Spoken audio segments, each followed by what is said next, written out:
उसको सबड्यू कर लेंगे सारे मिलके इकट्ठे, चारों ये पावर्स मिलके, खासतौर पे ये इनको इकट्ठे मिलके सब मूवमेंट्स को सबड्यू कर लेंगे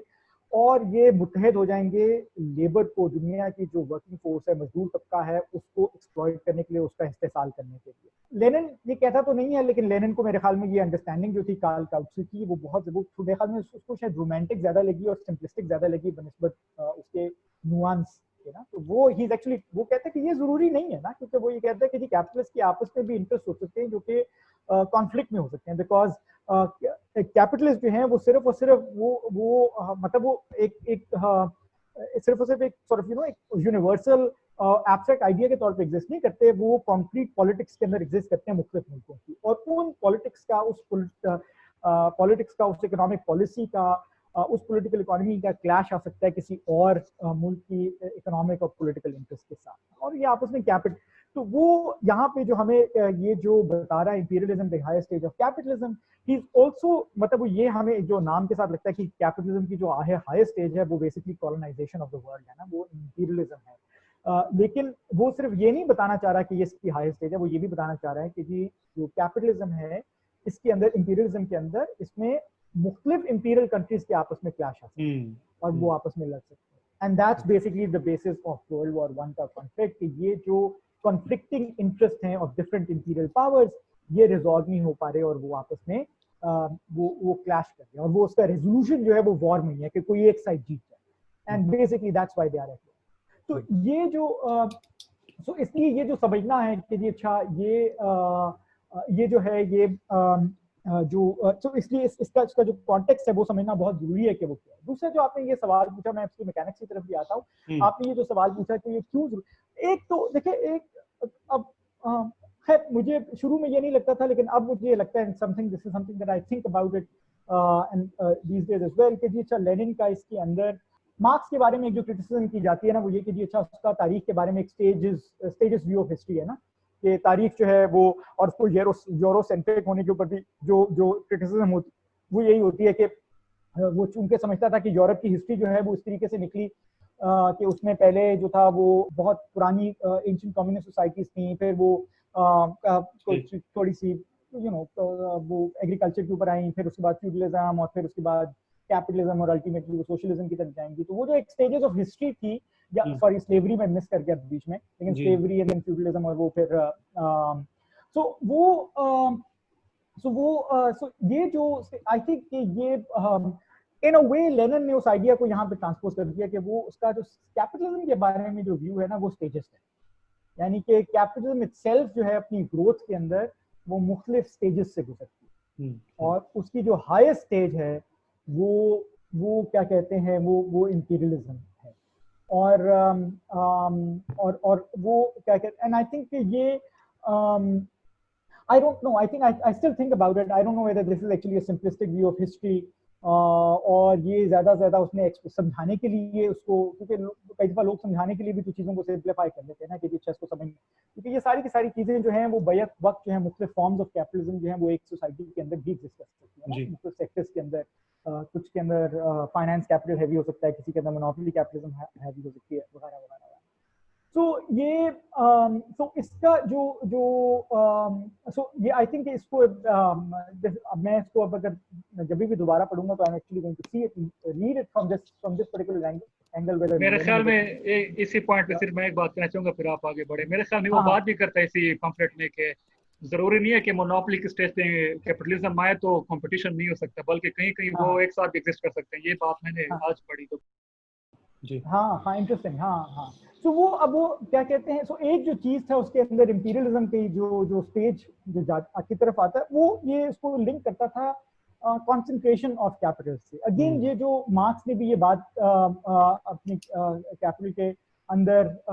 हमें अपने वॉल्यूम के अंदर हमें बताई। आई मीन वॉल्यूम 1 के अंदर तो ये बात नहीं है, सारी बात है, जो वॉल्यूम 2 जो और 3 जो एंगल्स ने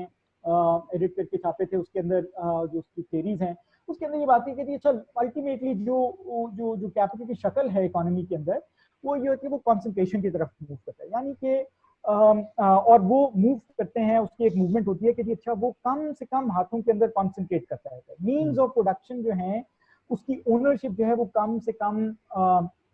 हाथों के अंदर चली जाती है। And that's what basically he is trying to find out कि जी अच्छा लेनिन जो है इस किताब के अंदर वो ये कह रहा है कि अच्छा हम दुनिया के अंदर इन्वेस्टिगेट करके देखते हैं कि आया हमें ऐसा हुआ है, और उसके अंदर बहुत डिटेल हमें स्टेटिस्टिक्स पढ़ाता है जिसके अंदर वो देता है कि कॉन्सेंट्रेशन ऑफ कैपिटल जो है वो एग्जिस्ट कर रही है कि नहीं, मोनोपोली कैपिटल जो है वो एग्जिस्ट कर रहा है कि नहीं। ठीक है, तो एक तो वो कहता है कि हाँ एग्जिस्ट कर रहा है, दूसरा ये कह रहा है कि जी अच्छा फाइनेंस कैपिटल जो है वो एग्जिस्ट कर रहा है कि नहीं कर रहा, जिसका और फाइनेंस कैपिटल का उसका जो जो जो जो जो फाइनेंस कैपिटल वो किस तरह से इस बुक के अंदर उसने आइडेंटिफाई किया कि वो मैन्युफैक्चरिंग सेक्टर और बैंकिंग सेक्टर की एक काइंड ऑफ मर्जर की बात कर रहा है। वो कि फॉर्मल लीगल मर्जर की बात नहीं कर रहा, बट वो ये बात कर रहा है कि ये दोनों जो हैं एग्जिस्ट करने के लिए कैपिटलिज्म जब वो एडवांस करती है इकोनॉमी में, तो ये दोनों जो हैं वो एक दूसरे के करीब कितना आते जाते हैं, और दोनों एक लिहाज से दूसरे के लिए लाजमो मलजूम कैसे हो जाते हैं कि जो मैन्युफैक्चरिंग है उसके लिए इम्पॉसिबल है काम करना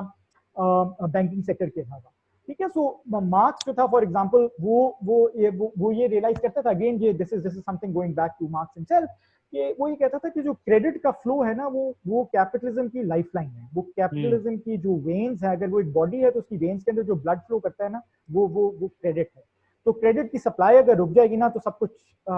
वो तबाह बर्बाद हो जाएगा। जो कि और अभी अगर हम इसको अगर आप प्रेजेंट दुनिया के अंदर देखें तो कोरोना वायरस के अंदर जो पूरी दुनिया में फैल गया ये, इसमें तमाम मुल्कों ने जो एक चीज उन्होंने खास तौर पे एक जो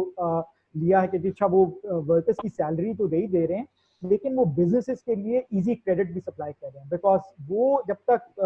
वो इकोनॉमी के अंदर उसका फ्लो नहीं चलेगा, ठीक है, क्योंकि उनको पता है कि इस टाइम के अंदर बैंक्स जो हैं वो बिजनेस को कर्जा नहीं देंगे, तो रियासतें जो हैं वो कर्जा दे रही हैं आसान शराइत के ऊपर बिजनेसेस को, वो नहीं अगर देंगी वो सर्कुलेशन जो है वो क्रेडिट की नहीं होगी, तो ये सारा का सारा निजाम जो होगा वो रुक जाएगा। सो ये लेनिन जो है वो ये देख रहा है कि अच्छा दुनिया के अंदर बैंकिंग सेक्टर और मैन्युफैक्चरिंग सेक्टर जो है वो आपस में करीब आए हैं,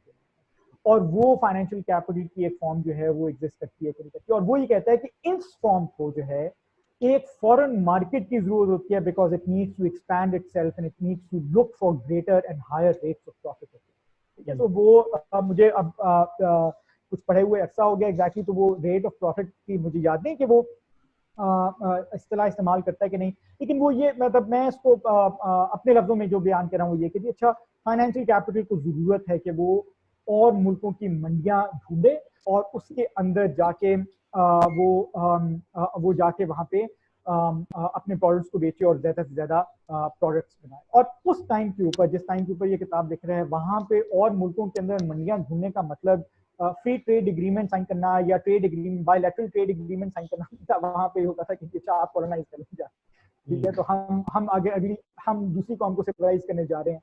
और उनको बताएंगे कि हमारे हमारे कमोडिटीज कंज्यूम करके आप सिविलाइज कैसे हो सकते। छोटी सी बात ऐड करूं वो ये कि लेनिन बिल्कुल ये फहद ने जो मैकेनिक्स बताए कि कंसंट्रेशन सेंट्रलाइजेशन का प्रोसेस, मोनोपोली,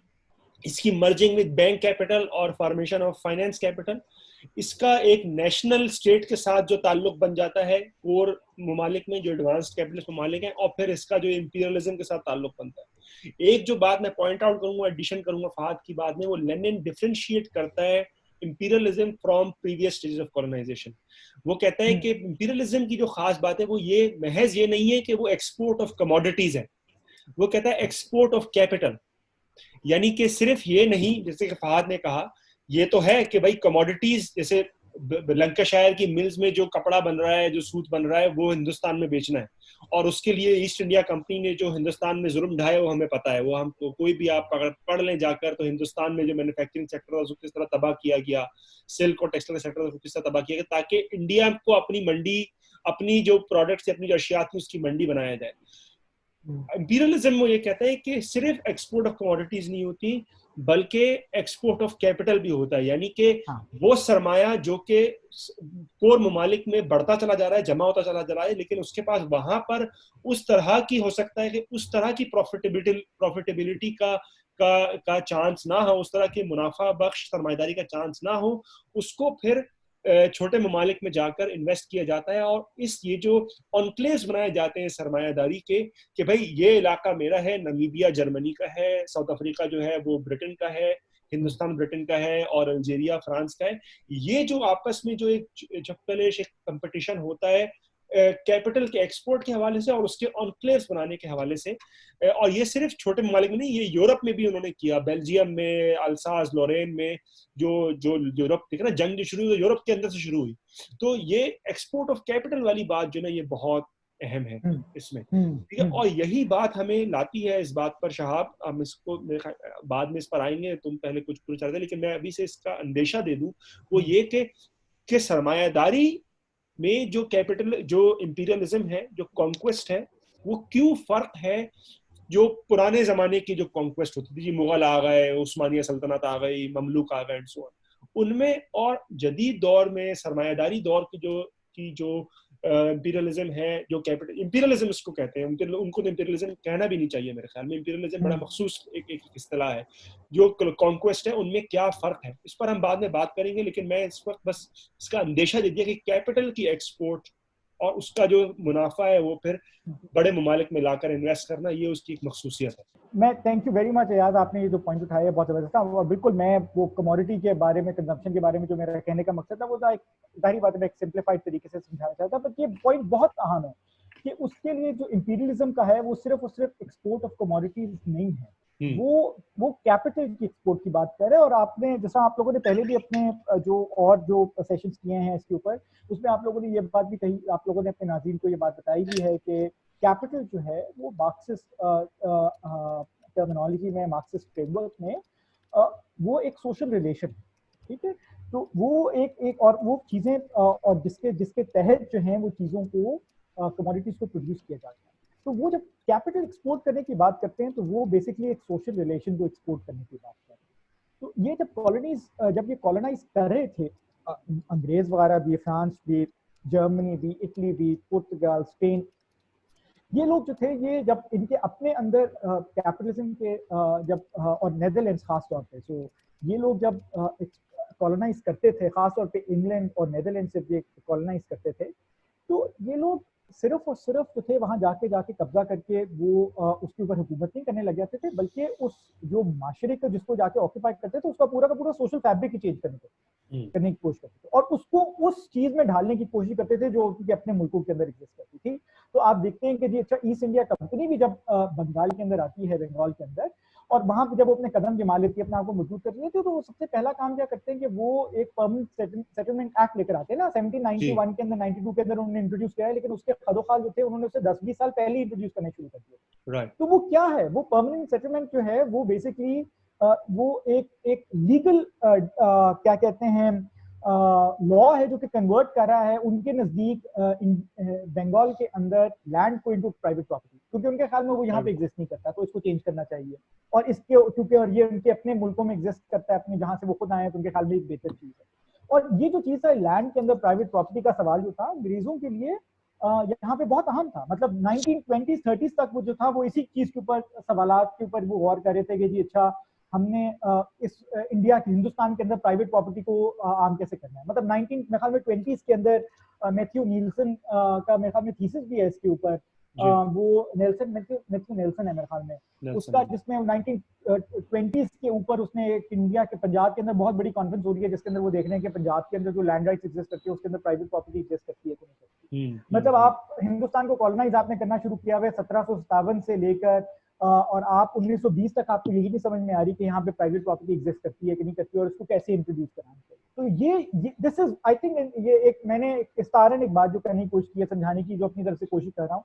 कि ये मतलब है कैपिटल को एक्सपोर्ट करने का, कि वो सिर्फ और सिर्फ सरमाया की कोई मनी की फॉर्म या कोई मशीनरी की फॉर्म में एक्सपोर्ट नहीं हो रहा है, कमोडिटीज की फॉर्म में एक्सपोर्ट नहीं कर रहा है, ये एक सोशल रिलेशन के तौर पे एक्सपोर्ट कर रहा है, जिसका मकसद ये है कि इस सोशल फैब्रिक को ढाला जाए उस मोड ऑफ प्रोडक्शन के लिए जो हमारे यहाँ एग्जिस्ट करता है, ताकि ये लोग हमें फायदा पहुंचा सकें। जी, वेरी गुड पॉइंट। शाह, कुछ ऐड करना चाह रहे हो या मैं कुछ ऐड करूं?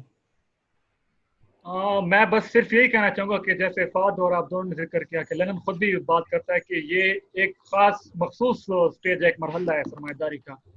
और ये वो मरहला है जो कि मोनोपोली और फाइनेंस कैपिटल का और इसकी एक्सपोर्ट का जो है स्टेज है, ये इंपीरियलिज्म को कहते हैं। और इसमें वो एक मिसाल भी देता है, जैसे आपने यहाँ बात की कि खिलाफत उस्मानिया और उसकी मुगल एम्पायर की, वो खुद भी एक मिसाल थे, लेकिन वो रोमन्स की देता है कि यार ये रोमन्स जो है उसकी भी कॉन्टेस्ट है और ज्यादातर वो गुलाम बनाकर जो है वो दूसरे मुल्कों में जो है वो एम्पायर उस पर सारी खड़ी हुई थी। लेकिन लेनिन कहता है उसको अगर आप इंपीरियलिज्म कहें भी, लेकिन मॉडर्न साइंस में जिसको हम सरमायादारी के साथ जिस इंपीरियलिज्म को जोड़ते हैं, ये वो वाली इंपीरियलिज्म नहीं है। ये तफरीक हमें करनी चाहिए। बाकी आप अगर कुछ ऐड करना चाहें मेरे सामने, इसके बाद फिर हम एंड करने की तरफ जाएंगे। बिल्कुल। हाँ, दो बातें मैं करूंगा मुख्तसरन। एक तो ये जो फहाद ने स्टेजेस वाली बात की थी मार्क्स में, और हाईएस्ट और लेटेस्ट वाली, तो स्टेजेस वाली बात पे जो मार्क्स के ऊपर जो ऑब्जेक्शन है वो हमने, अगर आप साथी पिछले प्रोग्राम हम जाके देखें तो हमने इसको काफी डिस्कस किया है कि मार्क्स की सोच में सवाल किस तरह का इर्तिका आता है और किस तरह की इसमें तब्दीलियां आती हैं। तो मैं रेकमेंड करूंगा साथियों को वो जरूर देखें जाके वो प्रोग्राम उस हवाले से जो बात है। हाईएस्ट और लेटेस्ट वाली बात भी ये बड़ी इंटरेस्टिंग है। मेरी कुछ अर्सा पहले एक साथी से बात हो रही थी जो कि रशियन जानते हैं, तो उन्होंने मुझे बताया कि भाई, और अगेन ये मुझे उनसे कंफर्म करना पड़ेगा कि जो हाईएस्ट वाली बात है ये ट्रांसलेशन का वो है कि जो ओरिजिनल है उसमें वो लेटेस्ट स्टेज ऑफ कैपिटलिज्म की ज्यादा, वो जो ट्रांसलेशन बनती है वो लेटेस्ट स्टेज ऑफ कैपिटलिज्म ज्यादा बनती है, ना कि हाईएस्ट स्टेज। हाईएस्ट स्टेज से फिर ये लगता है कि भाई इसके बाद कुछ हो ही नहीं सकता, हाईएस्ट स्टेज से जो हो जाता है। लेकिन जो ट्रांसलेशन की जो बारीकियां होती हैं उसमें ये होता है कि वो हाईएस्ट बना दिया, लेकिन वो हमारे जो साथी हैं जिनसे मेरी ये बात हुई कहते हैं भाई होना वो लेटेस्ट चाहिए था, कि this is the latest form in which जो है ना, जिसमें जो शक्ल है जिसमें सरमायादारी हमारे सामने अपना इजहार कर रही है।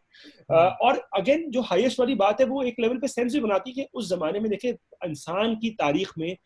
पहली जंग अजीम जब हुई तो उससे ज्यादा खौफनाक जंग कोई नहीं हुई थी।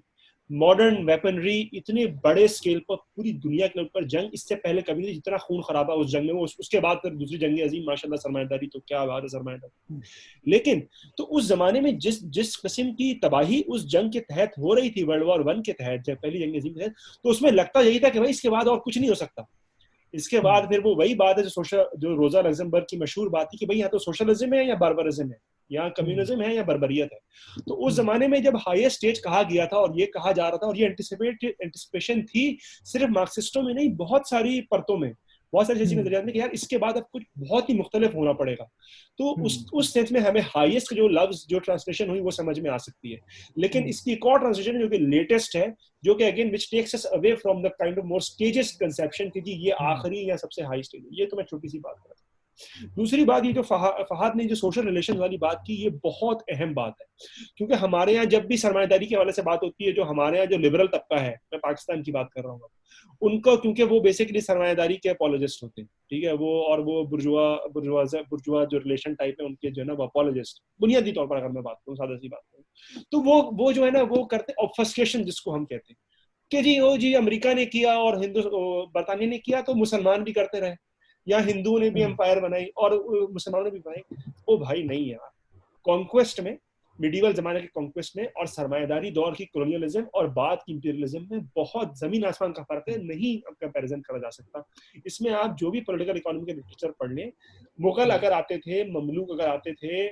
ये अपना गजनवी अगर आते थे, जो भी पुरानी जमाने की सल्तनतें थी वो आती थी, तो वो जो उस जगह जिस जगह पर आते थे उस जगह का जो वसी तर जो अमूमी समाजी निज़ाम था और ख़ासतौर पर जो अग्रेरियन निज़ाम होते थे उस ज़माने में, उनको तब्दील नहीं करते थे।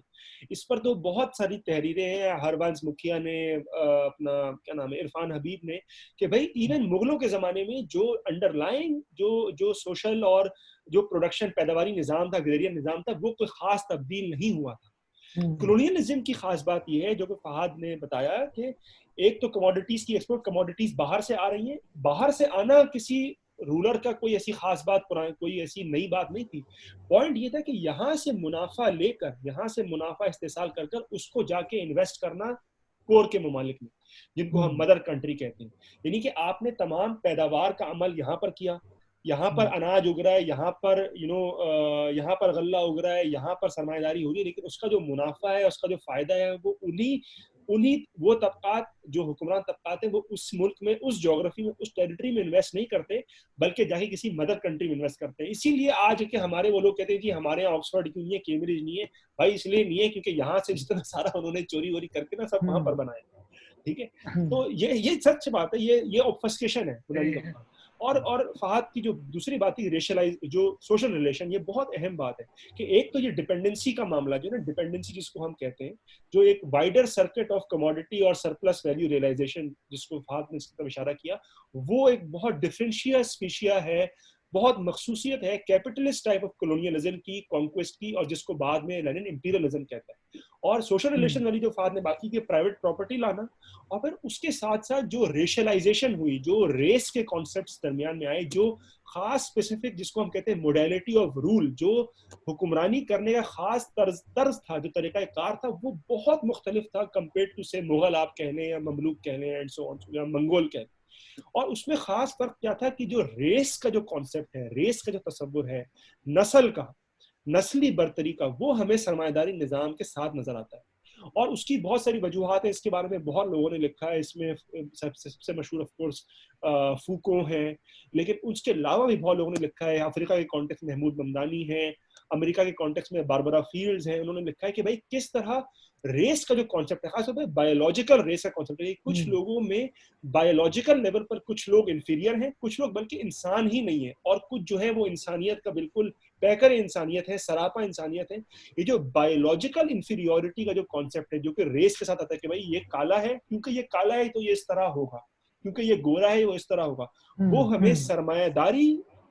की जो खास कॉलोनियलिज्म है, सरमायादारी निजाम के साथ जो खास कॉन्क्वेस्ट जुड़ा हुआ है और इंपीरियलिज्म जुड़ा हुआ है, ये इसके साथ इसकी जुड़त है। ये हमें पिछले जमानों में, महमूद गजनवी के जमाने में, ममलूकों के जमाने में, मंगोलों के जमाने में, मुगलों के जमाने में, इस तरह का बायोलॉजिकल रेशलाइजेशन जिसको हम कहते हैं, एक हयातियाती लेवल पर, जीनियाती लेवल पर जो डिफरेंस का जो कॉन्सेप्ट था कि भाई ये एक ऐसा डिफरेंस है कि जी अफ्रीकी जो है वो तो इंसान ही नहीं है, वो कोई बंदर के करीब नस्ल है, और हम जो है यूरोपियन, हम इंसान है, रेड इंडियन भी इंसान नहीं है, और ये नहीं, ये जो है ये हमें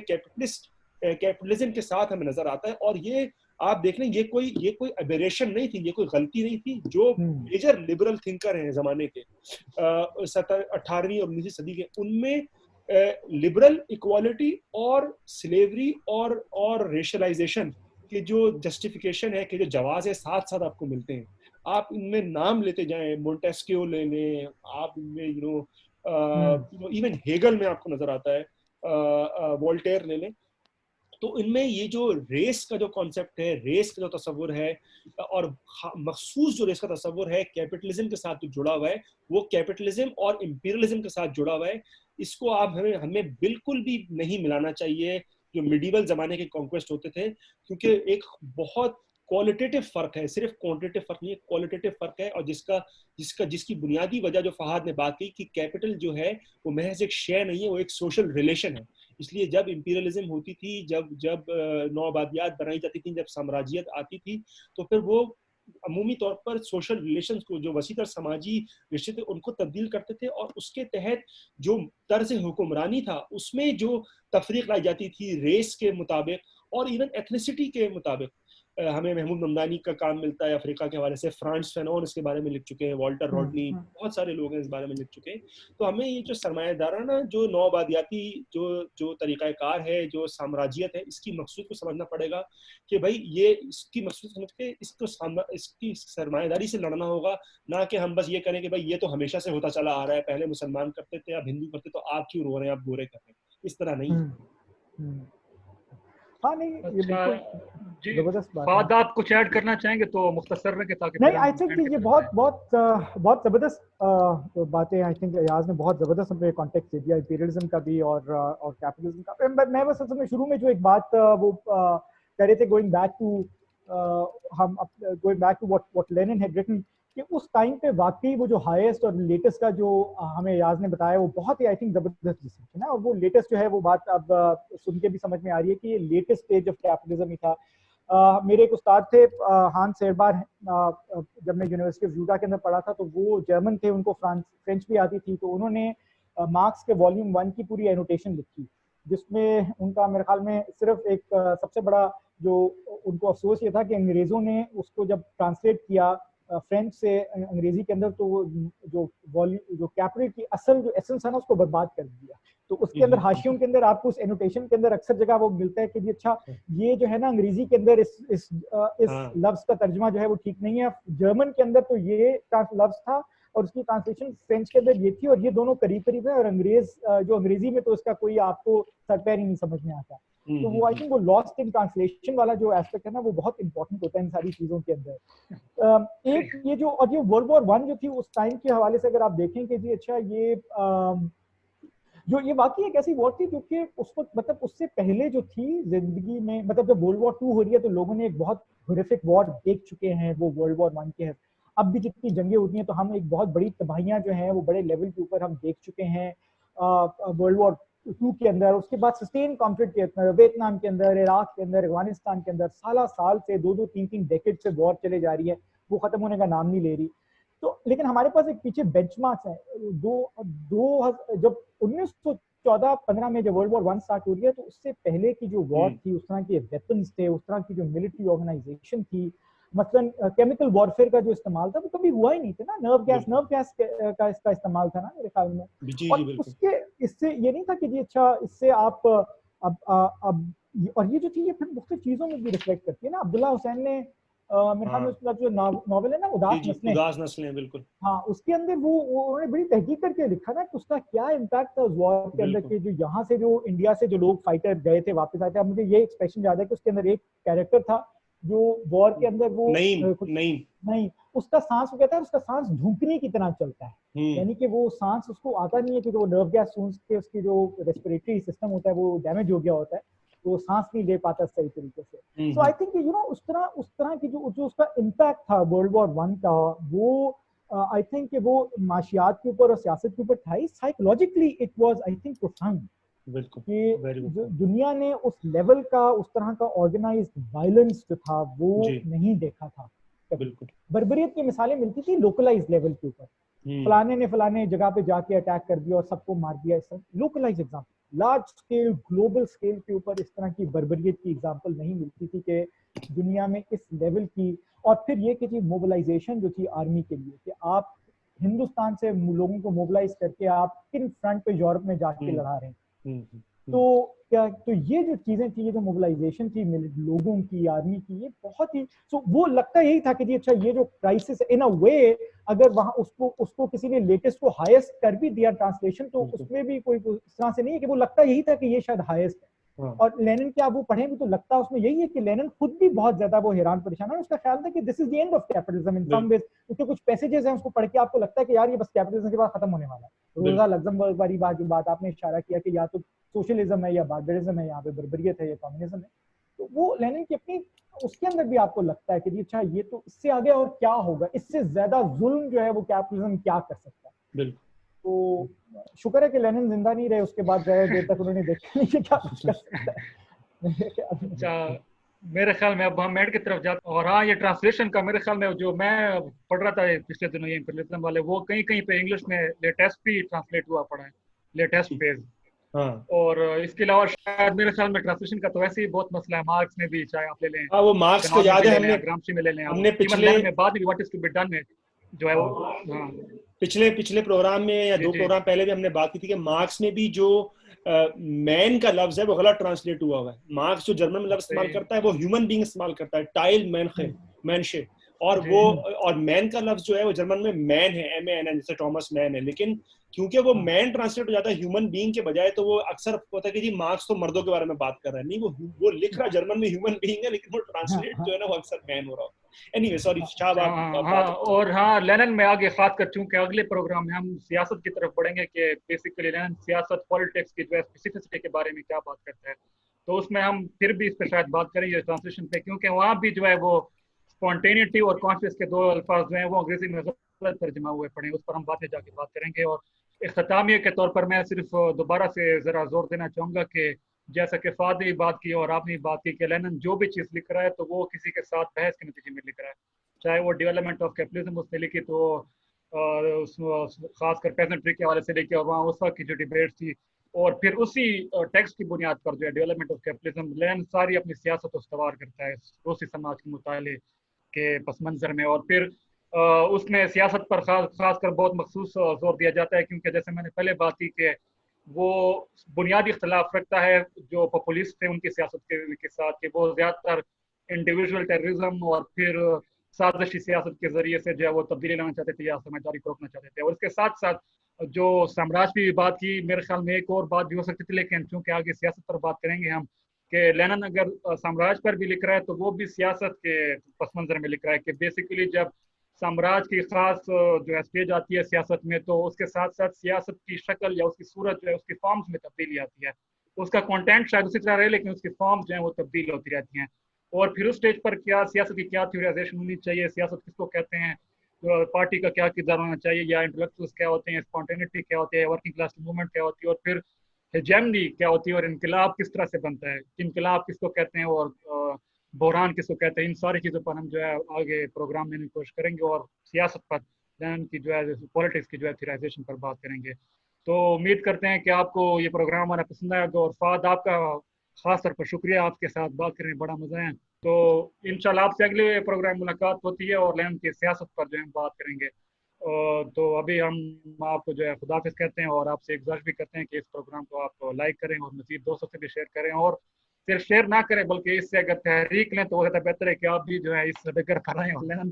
को जो है समझने में जो है आपको तहरीक को हासिल करें मार्क्सिस्ट थ्योरी के। तो इंशाल्लाह आपसे बाद में मुलाकात होती है। फिलहाल के लिए इतना ही, खुदा हाफिज।